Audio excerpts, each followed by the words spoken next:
전도사님 따라서 말해볼까요? 우리는 한 가족입니다. 주위에 계신 분들에게도 한 두 번 정도 말해보면 좋을 것 같아요. 우리는 한 가족입니다. 서로 이야기해보세요. 맞아요. 여러분들이 고백한 것처럼 우리는 하나님을 아빠, 아버지라고 부르는 한 가족이에요. 온 가족이 모여서 예배드리는 이 시간을 통해 하나님의 일하심을 깨닫는 우리 모두가 되기를 간절히 바랍니다. 전도사님이 물병을 하나 가져왔어요. 이 물병이 물이 조금 남아있는 물병인데요. 이 물은 생명과 같은 아주 귀하고 소중한 물이에요. 왜냐하면 이 한 모금의 물이 없어서 생명을 잃어버릴 수도 있기 때문이에요. 우리가 모두 뜨거운 사막 한가운데를 걸어가고 있다고 생각해 볼게요. 마실 물도 없고 먹을 음식도 없어요. 다들 목이 너무 마르고 전도사님도 너무 목이 말라요. 물 한 모금만, 정말 딱 한 모금만 마실 수 있다면 소원이 없을 것 같은데 많은 사람 중에 물을 가지고 있는 사람이 아무도 없는 것 같아요. 그런데요, 한 친구가 이 물을 가지고 있는 거예요. 그런데 이 물은 마지막 물이에요. 정말 목 마를 때 도저히 참다가 이제 더 이상 못 참겠다 할 때 이 물을 마시려고 다른 사람들 눈에 띄지 않게 아끼고 아껴둔 물이에요. 그렇다면 이 물은 어떤 물일까요? 너무도 소중하고 귀한 물인 거예요. 그런데 이 물을 갖고 있는 걸 전도사님이 봤어요. 전도사님이 그 친구에 가서 뭐라고 이야기하냐면, 전도사님이 지금 너무 목이 말라. 그 물 나 줄래? 이렇게 말할 때 전도사님한테 물 주겠다는 친구. 이야, 정말요? 여러분 다시 한번 생각해 보세요. 이 물은 생명과 같아요. 이 물을 주고 나면 나는 더 이상 마실 물이 없어요. 그런데도 정말 줄 거예요? 우와, 절대 짠 거 아니에요. 우리 유년부 친구들과 너무 감사해요. 하나님께서 손을 든 그 친구들을 귀하게 사용하실 것을 믿습니다.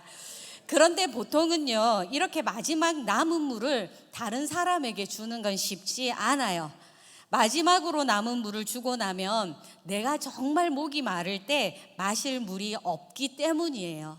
아끼고 아껴둔 마지막 물을 다른 사람에게 준다는 건 내가 가진 전부를 주는 것과 같아요. 오늘 말씀에도요, 너무 가난해서 한 번 먹을 음식밖에 남지 않은 한 여인에게 먹을 것을 달라고 하는 사람이 있어요.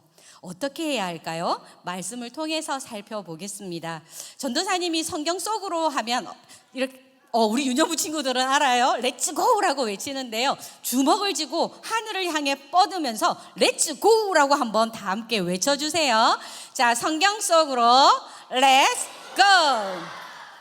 엘리야 선지자가 활동하던 당시 이스라엘을 다스리던 왕은 아합이었어요.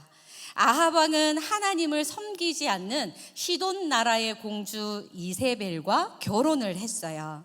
이세벨은 우상을 섬기는 이방인이에요. 하나님을 믿고 섬겨야 할 아합 왕은 아내 이세벨이 믿는 바알과 아세라를 섬겼을 뿐만 아니라 백성들에게도 바알 신이 농사를 잘 되게 해줄 거라 말하며 하나님을 버리고 우상을 섬기게 했어요. 성경은 아합 왕이 어떤 사람인지 말해주고 있어요. 우리 열왕기상 16장 31절에서 33절 말씀을 다 함께 읽어볼 텐데요. 31절은 여자친구, 32절은 남자친구, 그리고 33절은 다 함께 읽겠습니다. 31절 시작. 느밧의 아들 여로보암이 죄를 따라 행하는 것을 오히려 가볍게 여기며 시돈 사람의 왕 바알의 딸 이세벨을 아내로 삼고 가서 바알을 섬겨 예배하고. 우리 남자친구들 시작.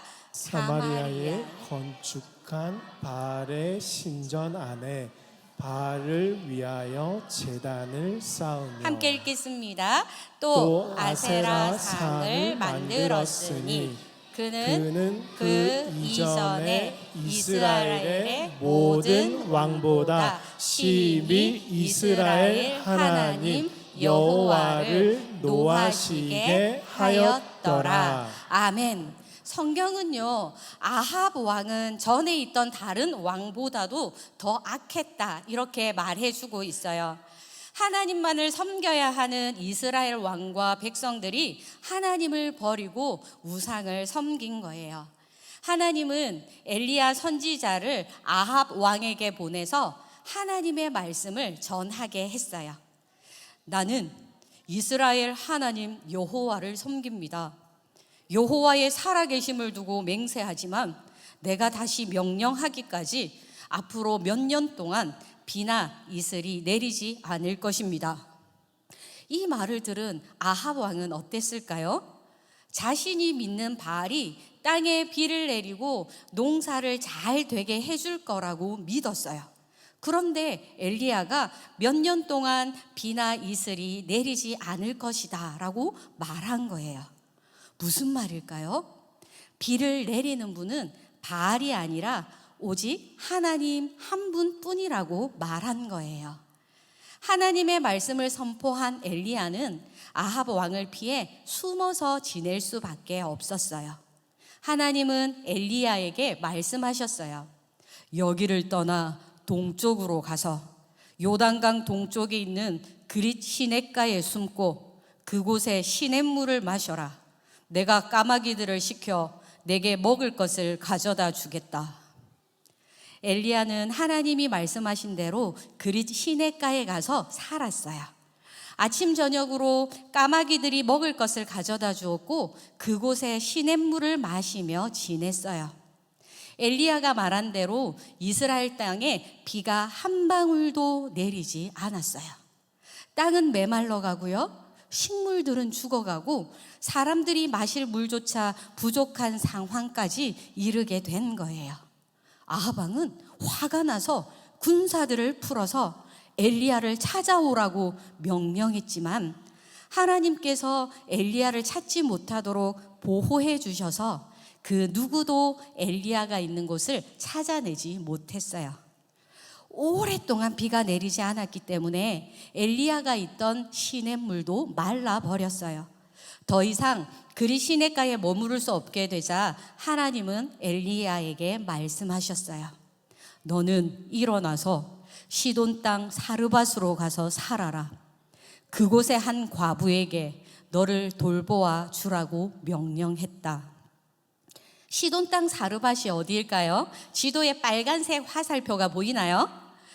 네, 그리 시냇가에서 사르밧까지 140km 걸어서 짧게는 4일, 길게는 일주일 정도 걸리는 시간이라고 해요. 이 먼 길을 걸어가야 하는 거예요.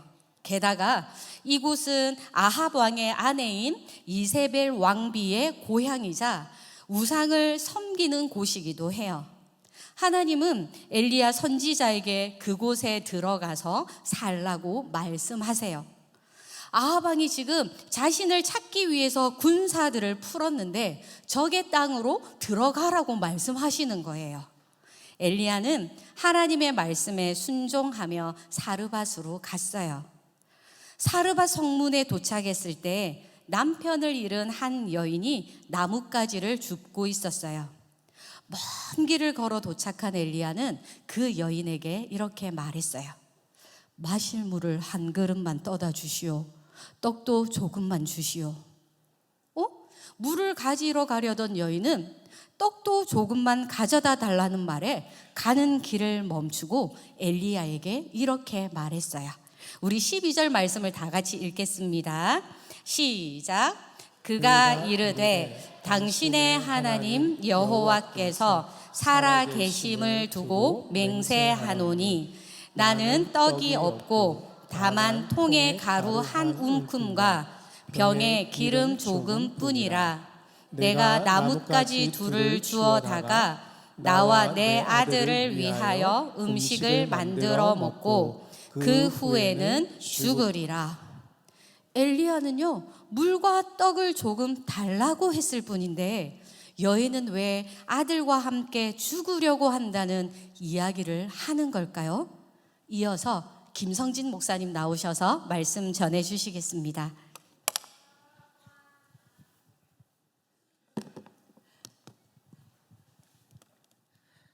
엘리야는 한 여인에게 물과 떡을 달라고 했습니다. 그런데 여인의 집에는 만들어진 떡이 없을 뿐더러 가진 것이라고는 항아리에 밀가루 조금, 기름병에 기름이 조금 있는 것이 전부라고 이야기합니다. 주운 나뭇가지를 집에 가져가서 아들과 마지막 음식을 해먹고 죽으려고 한다는 충격적인 이야기를 엄마가 하는 것입니다. 자녀를 둔 엄마는 아무리 힘든 일이 있어도 사랑하는 자녀 때문에라도 힘을 내서 살아갑니다. 그런데 얼마나 힘들었으면 목숨을 버리려고 하는 걸까요? 이 가족에는 큰 어려움이 있어요. 첫 번째는 열심히 일해서 가족에게 돈을 벌어다 줄 아빠가 계시지 않는다는 것이고, 둘째는 마지막으로 한 번 먹을 음식밖에 남지 않았다는 것입니다. 돈을 벌어다 줄 아빠도 계시지 않고 이제 먹을 음식도 없으니 이 가족에게는 아무런 희망도 아무런 소망도 남아있지 않아요. 그래서 아이의 엄마는 마지막으로 음식을 만들어 먹고 난 후에 죽으려고 한다고 이야기하는 거예요. 우리 친구들, 이처럼 배고프고 또 힘든 엄마와 아들의 모습을 보면 어떤 생각이 들어요? 도와주고 싶어요. 먹을 걸 나눠주고 싶어요. 조금이라도 내 것을 주고 싶어요. 이런 생각이 들겠죠. 그런데 엘리야는 뭐라고 하나요? 13절에 엘리야가 그에게 이르되 두려워하지 말고 가서 네 말대로 하려니와 먼저 그것으로 나를 위하여 작은 떡 한 개를 만들어 내게로 가져오고 그 후에 너와 내 아들을 위하여 만들라. 우리 친구들, 벼룩의 간을 빼먹는다는 속담을 아나요? 벼룩이 뭐냐면 우리 보는 바와 같이 저렇게 작은 벌레예요. 저렇게 작은 벌레에 간을 빼먹을 수 있을까요? 없을까요? 없어요. 벼룩의 간을 빼먹는다는 말은 어려운 형편에 있는 사람의 것을 자신의 이익을 위해서 빼앗는다는 말이에요.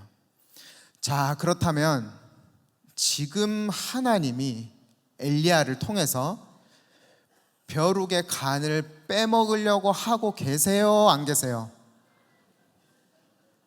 하고 계세요? 안 계세요? 자, 여기까지만 보면 하나님이 이 가난한 가족에게 너무 무리한 요구를 하시는 것처럼 보입니다. 하나님도 참 무심하시지. 어떻게 마지막 음식을 먹고 죽을 수밖에 없다고 이야기하는 엄마와 아들에게 마지막 음식을 달라고 말씀하실 수 있을까? 정말 하나님은 이 가족이 죽든지 말든지 관심이 없으신 걸까요? 우리는 그렇지 않다는 것을 알고 있습니다.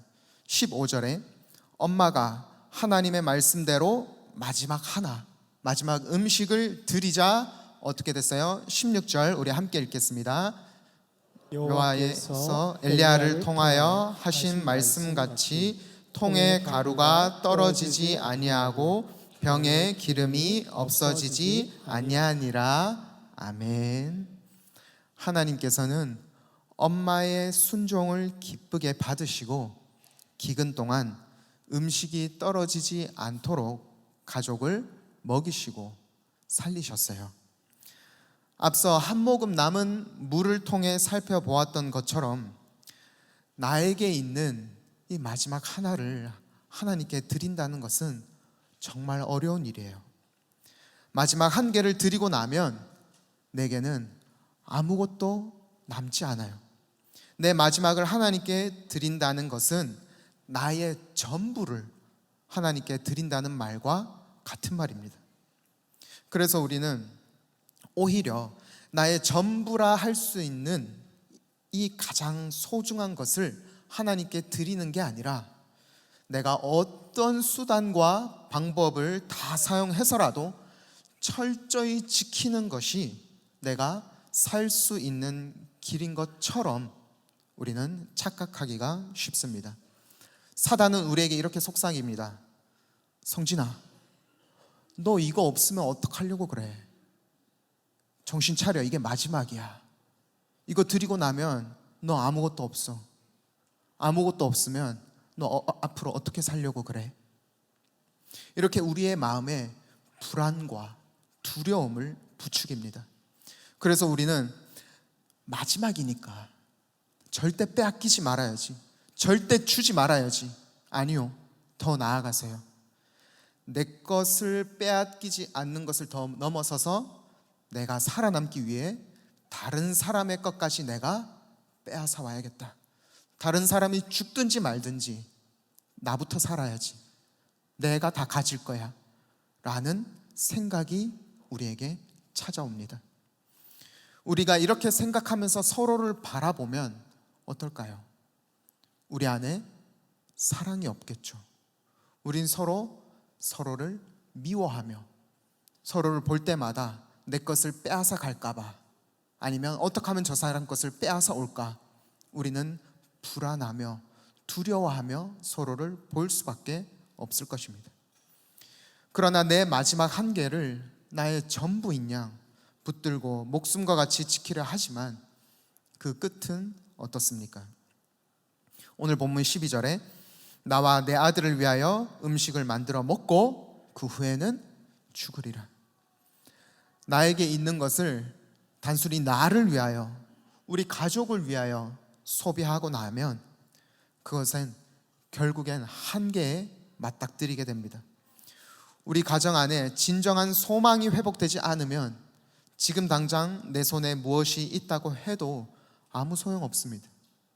그것은 결국 사용되어지고 버려질 이 땅의 유한한 것이기 때문에 우리에게 진정한 소망을 가져다 줄 수 없습니다. 내 것을 내 힘으로 사용하려 한다면 우리는 반드시 한계를 맞이하게 됩니다. 마지막 한계, 그것은 바로 죽음입니다. 그러나 엄마가 이 마지막 음식을 말씀에 순종하여 하나님께 드리니 어떻게 되나요? 앞서 말씀드렸던 바와 같이 이 가정에는 돈을 벌어다 줄 아빠가 계시지 않아요. 부자도 아니었어요. 이 마지막 하나를 하나님께 드리기가 정말 어려웠을 거예요. 하지만 이 마지막 하나를 하나님께 드리니 그때부터 이 가정을 하나님이 돌보기 시작하십니다. 도저히 믿을 수 없는 일들, 절망뿐이었던 이 가정에 소망이 살아나고 죽음밖에 이야기할 수 없었던 이 가정 안에 생명이 이어져 가는 놀라운 기적이 일어납니다. 이처럼 우리 가정에도 어떠한 어려움이 다가올 수 있습니다. 가족이 아플 수도, 경제적으로 어려울 수도 있어요. 서로 사이가 나빠질 수도, 관계가 틀어질 수도 있습니다.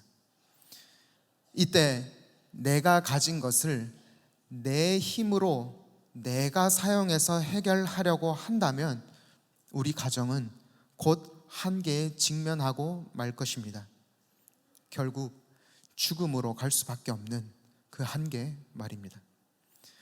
하지만 비록 작은 것이지만 내 것을 하나님께 드린다면 그때부터는 내가 해결하는 것이 아니라 하나님이 해결하십니다. 하나님께서 역사하시면 그곳에 생명이 살아납니다. 다시 한번 소망을 꿈꿀 수 있게 됩니다. 하나님께서 우리 가정에 원하시는 것은 바로 이 믿음이에요. 내 마지막 한계, 나의 전부를 주께 맡기는 이 믿음을 원하시는 것입니다. 하나님은 큰 것, 많은 것을 원하시지 않습니다. 왜냐하면 온 세상이 이미 하나님의 것이기 때문입니다. 시편 50편 9에서 12절을 읽어드리겠습니다. 내가 네 집에서 수소나 내 우리에서 수점소를 가져가지 아니하리니 이는 산림의 짐승들과 뭇산의 가축이 다 내 것이며 산의 모든 새들도 내가 아는 것이며 들의 짐승도 내 것이미로다. 내가 가령 줄여도 내게 이르지 아니할 것은 세계와 거기에 충만한 것이 내 것이미로다. 아멘. 하나님은 배가 고파서 돈이 없어서 우리에게 마지막 한계를 달라고 하시는 것이 아닙니다. 하나님께서는 이 마지막 한계를 통하여 우리가 진정으로 하나님만 의지하는 이 믿음의 고백을 받기를 원하시는 것입니다. 과부라 할지라도, 그리고 또 내가 드릴 수 있는 것이 너무나 작고 보잘것없는 것이라 할지라도 우리의 전부를 내어 드린다면 크신 하나님께서 우리 가정 안에 놀랍게 역사하실 것을 믿습니다. 우리 귀한 말씀 전해주신 전사님 목사님께 감사의 박수 한번 드릴까요? 예. 아까 전사님이 그만한다 그러니까 애들이 막 그러더라고. 제가 나오면 또 우한 거 아닌가 모르겠네. 예. 오늘 하나님께서 왜 아방 시대에 가뭄을 주셨나, 그리고 또 하필이면 그렇게 힘들고 가난한 이방 여인 사르밧 과부에게 엘리야 선지자를 보냈나, 이 말씀을 들었는데 이 말씀들을 한번 정리해 보면 첫 번째로 우리를 정말 먹이시는 분이 누구인가, 이거를 말씀하는 거예요. 우리를 정말 먹이시는 분은 하나님이라는 겁니다. 아방과 이세벨이 바알과 아세라 우상을 섬겼던 이유가 뭐겠어요? 바알신이 비를 내려준다, 농사 잘 짓게 해주고 먹고 살게 해주는 분이 바알과 아세라라 생각하니까 열심히 우상을 섬겼던 겁니다. 근데 하나님께서는 아니다, 바알과 아세라가 아니다, 내가 너희를 먹인다, 이걸 보여주시려고 극심한 가뭄을 주셔서 가뭄 때문에 어찌할 바 모르는 사람들을 보여주시고 엘리야에게 그릇시내 가루 가게 했어요. 거기서 아무것도 먹을 게 없는데 하나님이 까마귀를 보내주셔서 먹게 하셨잖아요. 또 시냇물이 다 없어져서 이제는 더 이상 먹을 게 물도 없을 그 상황에 어디로 가라 그랬습니까? 사르밧 과부를 찾아가라.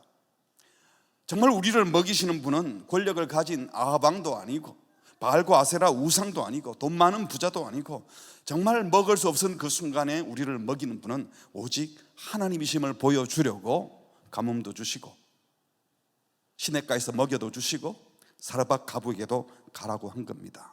언뜻 생각하면 마지막 빵 한 개 먹고 죽으려고 하는 그 과부 모자에게 그것으로 먼저 나를 먹게 하고, 이 말을 하는 게 얼마나 어렵겠습니까?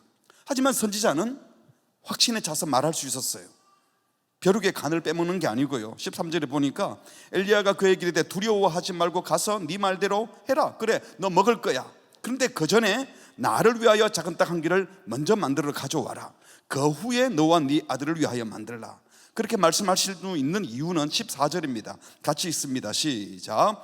이스라엘의 하나님 여호와의 말씀이 나 여호와가 비를 지면에 내리는 날까지 그 통에 가루가 떨어지지 아니하고 그 병에 기름이 없어지지 아니하리라 하셨느니라. 지금까지 비 내리지 않게 하는 분도 하나님이고, 그리고 비 내릴 때까지 통에 가루가 떨어지지 않도록 먹여주실 분도 하나님이고, 그 이후에 비가 오면 또 하나님이 먹여주실 것이다. 그러니 지금 내 말에 순종하라. 하나님의 말씀에 순종하면 과부 모자는 가뭄 중에도 먹을 수 있는 역사하시는 하나님을 경험하게 될 것을 선지자는 알고 있었습니다. 그 어떤 가뭄에도, 그 어떤 가난 중에도, 도대체 살 수가 없어 하는 그 상황에도 우리를 먹이시고 살리시는 분은 하나님이신 것을 믿으시기 바랍니다. 두 번째로, 하나님이 정말 우리를 먹이시는 분을 믿는다면 아무리 어려워도 마지막 떡 한 개 남았다 할지라도 두려워하지 말고 그 순간에 주님의 말씀에 순종해야 합니다. 어떻게 순종하라는 겁니까? 오늘 엘리야가 먼 길을 왔어요. 며칠에 걸려서 가뭄 중에 나그네를 환대한 거예요. 하나님이 저와 여러분을 환영해 주셨지 않습니까? 자격 없는 우리들을 환영해 주시고 환대해 주셨는데요, 우리가 그 가난한 과부이지만 지나가는 나그네에게 마지막 떡 한 개로 환대하는 그 하나님의 말씀에 순종하는 믿음을 보여주시면 하나님이 그 과부에게도 먹을 것을 주시겠다는 겁니다. 조금 환대해도 주님이 평생 먹게 하신다는 거예요. 당장 내 배고픔 해결하려고 마지막 한 개 먹고 죽으면 그냥 죽는 거로 끝나요. 그러나 말씀에 순종하면 풍성한 하나님의 환대를 경험하게 되는 줄 믿습니다. 사르밧 과부가 마지막 떡 한 개를 먼 길을 찾아온 엘리야 선지자에게 대접한 것은요, 그냥 선지자에게, 주의 종에게 대접한 것이 아니라 주님께 대접한 것이고 주님을 환대한 겁니다. 환대받으신 주님은 잊지 않으시고 그렇게 더 넉넉하게 우리를 환대해 주시는 줄 믿습니다. 여러분, 베세다 광야에서 5,000명이 굶주려 다 기진하고 있을 때 예수님이 물었잖아요. 너희들 중에 먹을 게 없냐? 그랬을 때 한 소년이 자기가 먹으려고 준비해뒀던 오병이어 점심, 보리떡 5개와 물고기 2마리, 그걸 어떻게 했습니까? 예수님께 내놓았어요. 자기 입장에서는 아유, 나 너무 배고프지만 먹으려고 남겨뒀는데, 그렇지만 주님이 찾으시니까 주님께 드렸어요. 가장 소중한 것을 주님께 드렸더니 주님이 그것을 가지고 5,000명을 배부르게 해주셨습니다. 이 소년이 주님께 환대한 거예요. 환대받으신 주님이 거기 있는 5,000명이 다 먹게 해주신 것입니다. 내가 들고 있으면 내 욕심 채우는 것으로 끝나지만 주님 손에 올려드리면, 주님이 사용하시도록 주님께 드리면 수천 명을 먹이는 도구가 되는 줄 믿습니다. 이 소년처럼 또 사르밧 과부처럼 지금 내가 드릴 수 있는 것이 무엇입니까? 마지막 떡 한 개로 그런 기적을 베푸셨다면 드릴 것이 없을 만큼 가난한 사람은 아무도 없습니다. 주님이 말씀하시면, 또 내 눈앞에 환대해야 될 이웃이 나타나면 풍성히 먹이시고 입히시고 살리시는 주님을 신뢰하여 말씀에 순종하여 다른 이들을 환대하는 자들이 되시기를 바랍니다. 마지막 세 번째로, 왜 하필이면 다른 사람들이 많이 있는데 마지막 식사 한 끼하고 죽으려는 과부에게 가라고 했을까요? 또 이스라엘 안에 과부들이 많이 있는데 하필이면 그 사르밧은 시돈 땅, 이방 땅이에요. 이방 여인에게 가라고 했을까요? 당시 문화에서 과부는요, 스스로 경제 활동을 할 수 없습니다. 스스로 먹고 살 수가 없는, 누군가의 도움을 받아야만 살 수 있는 사람이 과부였습니다.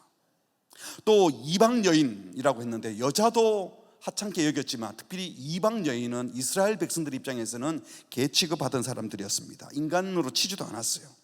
근데 하나님께서는 일부러 이방 여인 가운데, 그것도 과부, 다시 말하면 가장 소외되고 힘든 여인에게 벼룩의 간을 빼먹으라 한 것이 아니라 그 여인이 하나님의 풍성한 환대를 경험할 기회를 주려고 찾아가서 그냥 준 것이 아니라, 이 상황에 하나님의 말씀에 순종하면 당신은 하나님의 큰 환대를 받게 될 겁니다 하고 말씀으로 기회를 준 거예요. 그리고 그 여인이 믿고 순종함으로 하나님의 환대를 경험하게 해준 겁니다. 다시 말해서 이방 여인에게 하나님의 기적을 보게 하려고, 이방 여인이 하나님의 사랑과 자비가 얼마나 큰지를 경험하게 하려고 간 겁니다. 누구에게 갔다고요? 가장 소외된 사람, 아무도 돌보지 않는 이방 여인 과부에게 하나님의 은총을 입게 했다는 것은요, 그를 하늘 가족으로, 하나님의 자비와 사랑을 받을 수 있는 하나님의 가족으로 받아들인 것입니다. 그렇습니다. 하나님은 세상에서 가장 소외된 사람들이 무시하는 이방 여인들, 사르밧 과부를 가족으로 받아주신 것입니다. 예수님께서 기적을 가장 많이 행하고 말씀을 많이 증거했던 예수님 동네 사람들이 예수님을 영접하지 않았어요. 그때 예수님께서 이런 말씀을 하셨습니다. 누가복음 24장에 보니까 24절입니다. 선지자가 고향에서는 환영을 받는 자가 없다. 고향에서 환대를 받지 못했어요. 내가 참으로 너희에게 이르노니 엘리야 시대에 하늘이 3년 6개월 동안 닫히어 온 땅에 큰 흉년이 들었을 때에 이스라엘에 많은 과부가 있었지만 엘리야가 그중 아무에게도 보내심을 받지 않고 오직 시돈 땅에 있는 사렙다의 한 과부에게 뿐이었다. 무슨 말입니까? 혈통적으로 예수님과 가깝고 예수님 동네 사람들은 아무도 예수님을 환대하지 않았는데 예수님이 사르밧 과부에게 엘리야를 통하여 하나님께서 은혜를 베푼 것처럼 나는 이제 그들에게 은혜를 베풀고 싶고 그들에게 구원을 베풀고 싶다. 그들을 내 가족으로 받아들이고 싶다는 거예요. 실제로 복음서를 읽어보면 예수님은 수로보니게 시리아 페니키아 여인의 딸이 귀신 들렸는데 고쳐주셨어요. 이방인 백부장의 믿음을 칭찬하셨어요. 신의 저주를 받았다고 생각되는 나병 환자를 손대어 고쳐주셨어요. 완전히 절망에 빠진 38년 된 환자를 주님이 직접 고쳐주셨습니다. 불치병인 맹인의 눈을 뜨게 하셨고 사람들에게 손가락질 받던 세리장이 삭개오를 축복하셨습니다. 아무도 그들 떠보지 않는 창녀와 같이 사회적으로 버림받은 사람들을 품으시고 내 가족이다 하고 말씀하셨습니다. 예수님이 승천하시면서 모든 민족을 제자로 삼아라 할 때 그 모든 민족이란 말은요 이스라엘만이 아니라 모든 이방인들 제자로 삼아라 이런 말이에요.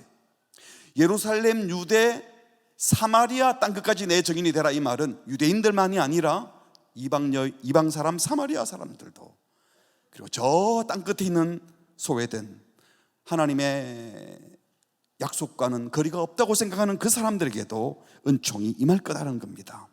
한번 따라합시다. 하나님의 은총을 받는 데는 아무도 차별이 없습니다.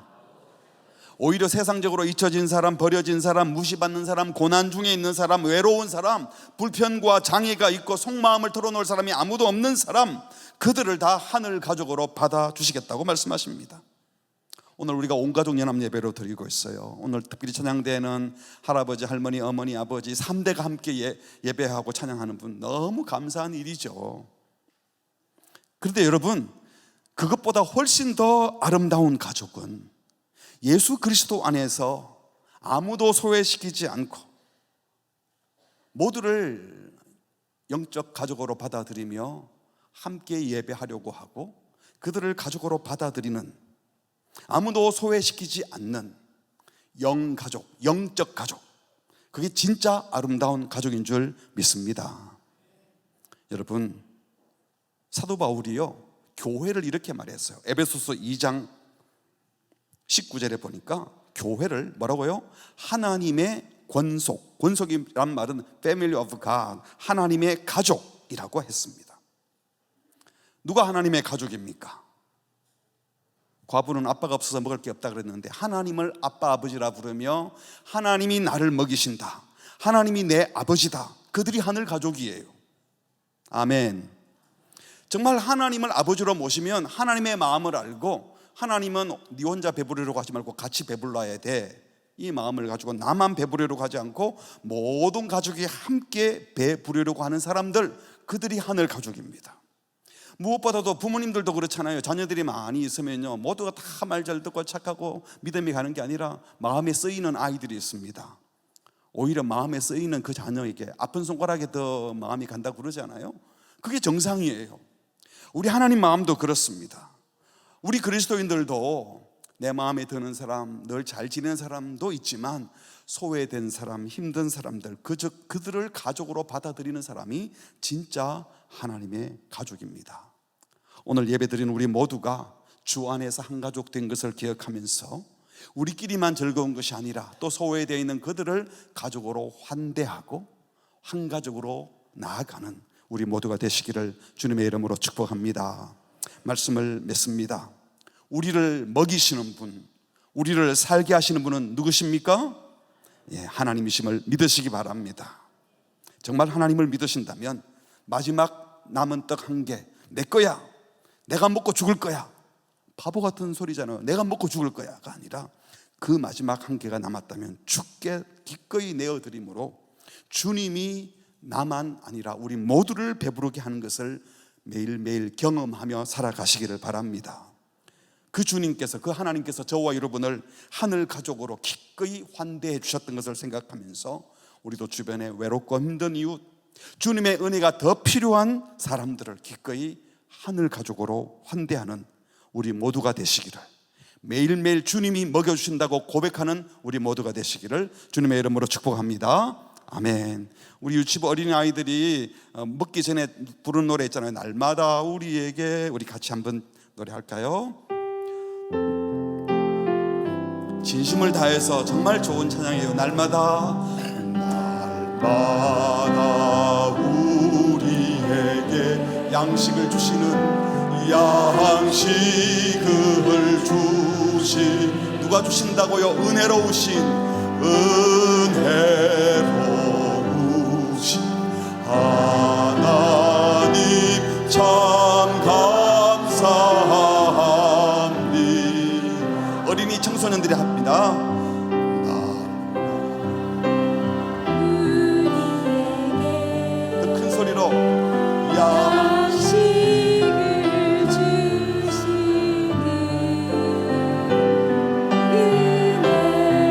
은혜로우신 하나님 참 감사합니다.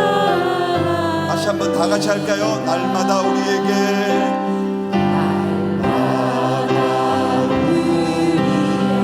정말 양식을 주신 분은 하나님이십니다. 양식을 주신, 우리를 살게 하시는 은혜로우신 하나님 참 감사합니다. 날이 저물어 갈 때, 날이 저물어 갈 때, 빈들에서 걸을 때, 그때가 하나님의 때, 내 힘으로 안 될 때, 내 힘으로 안 될 때, 빈손으로 걸을 때, 내가 고백해 여호와 이래. 주가 일하시네, 주가 일하시네, 주가 일하시네. 주께 아끼지 않는 자에게 주가 일하시네, 주가 일하시네. 신뢰하며 걷는 자에게. 우리 모인 이곳에, 우리 모인 이곳에 주님 함께 계시네. 누리네 아버지 은혜. 마지막 작은 떡과 물고기, 작아도 내 모든 걸 모두 고백해 여호와. 우리가 맡겨드릴 때 누가 일하신다고요? 주가 일하시네, 주가 일하시네. 주께 아끼지 않는 자에게 주가 일하시네, 주가 일하시네. 신뢰하며 걷는 자에 주가 일하시네, 주가 일하시네, 주가 일하시네. 주께 아끼지 않는 자에게 주가 일하시네, 주가 일하시네. 신뢰하며 걷는 자에, 신뢰하며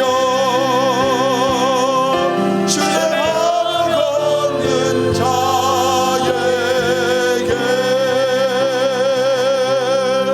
우리 같이 기도하겠습니다. 나를 먹이시는 분은 누구십니까? 나를 살게 하는 분이 누구십니까? 내 생명을 보장해 주는 분이 누구십니까? 내 미래를 지켜주는 분이 누구십니까?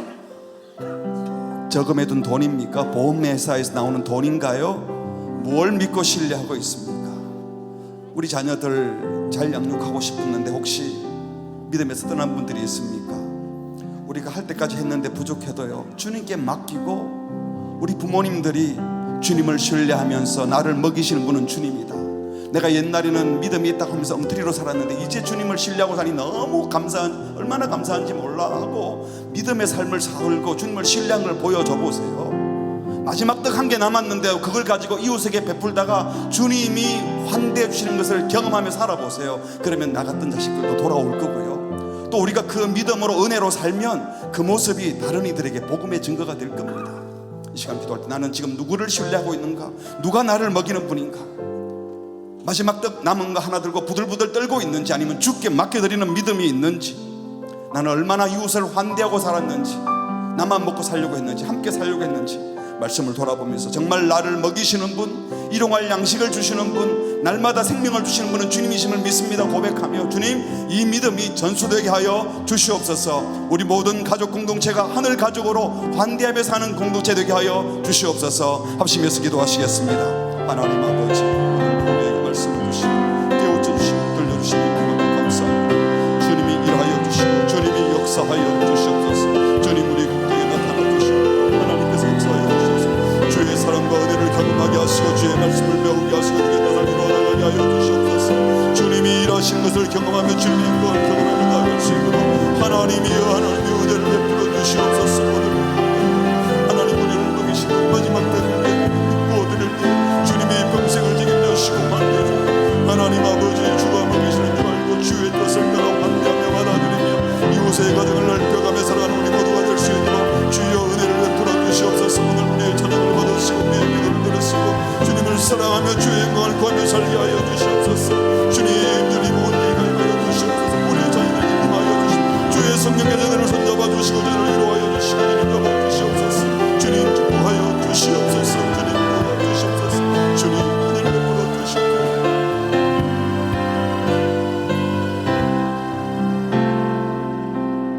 이 시간 기도하실 때 가족들이 오신 분 손 잡으시고, 또 자녀들이 있으신 분들은 부모가 아이들 머리 위에 손을 얹으세요. 제가 기도할 때 하나님께서 부모의 손길을 통하여 하나님의 복이 임하기를 구하며 믿음으로 같이 기도하겠습니다. 기도하겠습니다. 하나님 아버지, 오늘 부모님들이 자녀들의 머리에 손을 얹고 축복합니다. 또 믿음의 가족들 손을 잡고 서로 축복합니다. 그 무엇보다도 하나님이 우리를 먹이시고 우리의 생명을 살리시고 우리의 평생을 인도하는 분임을 믿는 그 믿음이 전수되게 하여 주시옵소서.